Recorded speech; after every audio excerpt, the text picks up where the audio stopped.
In this video, I will guide you on how to delete blocked contacts on WhatsApp. First, launch Open WhatsApp on your device. Now tap on the three dots at the top right corner, then tap on the settings option. Inside here, tap on privacy. Now scroll down to the blocked contact option and tap on it.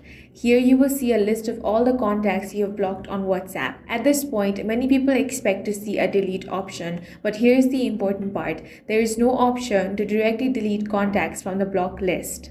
The only option available here is tap on the contact and then select Unblock. This will remove them from the blocked list, but it also means they can contact you again. WhatsApp does not allow you to completely remove contacts from the block list. The reason is simple. If you delete them from the list entirely and later want to unblock them, you might not remember their phone number. So WhatsApp keeps a record to ensure you can always manage blocked users properly. So what you can do here is simply head over to your contacts app and then delete their number from your phone. In this way, they would no longer appear on your contacts and on WhatsApp. That's all for this video. If you found it useful, make sure to hit the like button and subscribe for more videos like this.